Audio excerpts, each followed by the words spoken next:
राज्याचे मंत्री भरत गोगावलेंचा मुलगा विकास यांना हायकोर्टाने शरण येण्याचे आदेश दिलेत। तर यासाठी आज सकाळी 11 वाजेपर्यंत वेळ देण्यात आली आहे। महाड नगर परिषद निवडणुकीत शिवसेना आणि राष्ट्रवादीच्या कार्यकर्त्यांमध्ये राडा झाला होता। या प्रकरणीच गुन्हा दाखल झाल्यानंतर पोलिसांनी काही जणांना अटक केली आहे। पण मात्र तेव्हापासूनच भरत गोगावले यांचा मुलगा विकास आणि पुतण्या महेश गोगावले फरार आहेत। या काळात त्यांनी अटकपूर्व जामिनासाठी प्रयत्न देखील केला होता, मात्र कोर्टाने त्यांचा अर्ज फेटाळून लावलाय।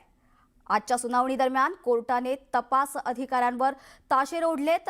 आजपर्यंत अटक का केली नाही असा सवालही त्यांनी उपस्थित केला। तर विकास गोगावले यांना आजच्या सुनावणीपूर्वी सरेंडर करण्याचे निर्देशही कोर्टाने दिलेत। निवडणुकीच्या वेळेला झालेला तो वाद होता। इतर काय दुसरी काय भानगड नव्हती की बाबा इतर काय मोठे भानगडी झाल्यात। फक्त त्यावेळेला जे समोरासमोर तिथं वाद झाला आणि त्याच्यावरनं जी काय 307 कलम लागत नाही असं म्हणतात वकील लोक, तरी पण लागले गेलेलं हरकत नाही आहे। आम्हाला कोर्टाचा अवमान करायचा नाही, पोलिसाचा अवमान करायचा नाही आहे।